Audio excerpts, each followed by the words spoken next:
ایک دیہاتی آیا، اس نے کہا حضور میں آپ کو اللہ کا رسول تب مانوں گا کہ یہ سامنے کھجوروں کا پکا ہوا خوشہ آپ کی گواہی دے۔ فرمایا تب تو مان جائے گا؟ اس نے کہا انکار کی گنجائش ہی نہیں۔ تو حضور نے اشارہ کیا تو وہ کھجور کا پکا ہوا خوشہ ٹوٹ کے حضور کے قدموں میں آ گیا، تو اس کے لبوں پہ کلمہ جاری ہو گیا۔ اب وہ ٹوٹی ہوئی کھجوریں جو معجزے سے حضور نے توڑی تھیں وہ صحابی کی جھولی میں ڈال دیتے یا صحابہ کو بانٹ دیتے، وہ فخر کرتے ہم نے حضور کے ہاتھوں سے یوں توڑی ہوئی کھجوریں کھائی۔ یہ بڑی بات ہوتی، اعزاز ہوتا، لیکن حضور جانتے تھے قرب قیامت میں کمانوں سے نکلے ہوئے تیروں کے رخ موڑ دیے جائیں گے۔ اللہ اکبر۔ تو حضور علیہ الصلوۃ والسلام نے کہا کہ مان لیا؟ اس نے کہا جی میں مان گیا۔ وہ یہ بھی کہہ سکتا تھا کہ ہوا کا تیز جھونکا آیا اور اتفاق ایسا ہو گیا جس آج کل لوگ بات کرتے تو وہ ٹوٹ کے گر گیا۔ تو حضور نے اس کھجور کے گچھے سے مخاطب ہو کے کہا تجھے جس کام کے لیے بلایا تھا وہ ہو گیا، اب واپس جا کے جڑ بھی جا۔ صرف توڑنا نہیں جانتے، جوڑنا بھی جانتے۔ اللہ اکبر۔ تو ہر دور کا فخر میرے حضور کا کوئی نہ کوئی معجزہ توڑتا ہوا دکھائی، لیکن دو دور حضور کے بڑے اہم دور تھے۔ ایک جب حضور تشریف لائے تو یہ زبان و بیان کے عروج کا دور تھا، تو سب سے بڑا معجزہ قرآن دیا گیا۔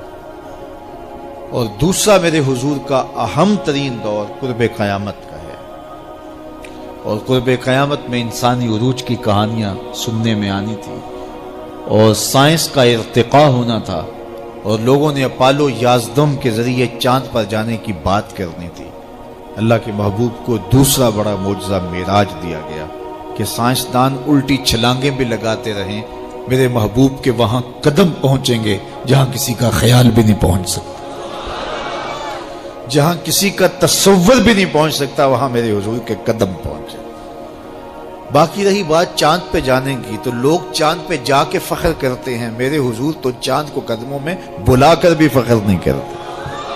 چاند پر پہنچ جانا حقیقت صحیح، چاند قدموں میں لانا بڑی بات ہے۔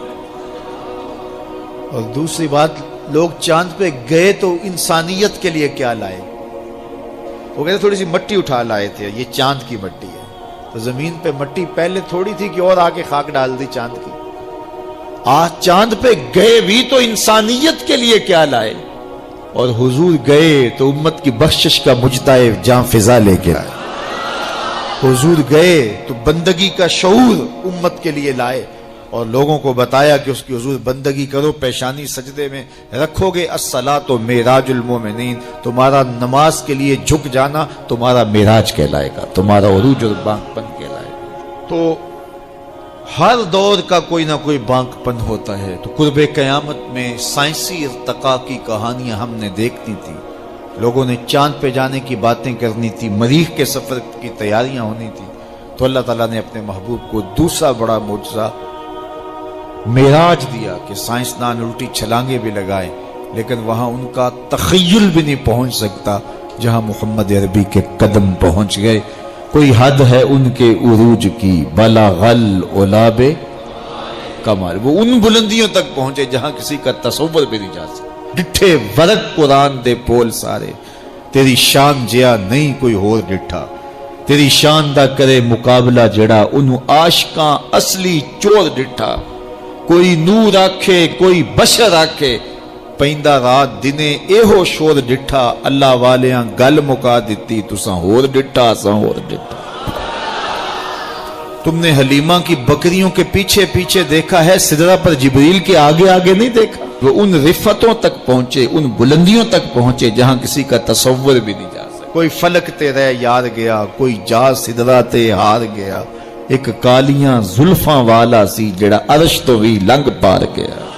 ان بلندیوں تک پہنچے جہاں کسی کا تصور بھی نہیں جا سکتا۔ وہ کسی نے کہا نور بشر دا جھگڑا چلیا تے سدرہ تے جا کے گل مک گئی، اور میں کہتا ہوں سدرہ دور کی بات ہے، مسجد اقصی میں کام پورا ہو گیا۔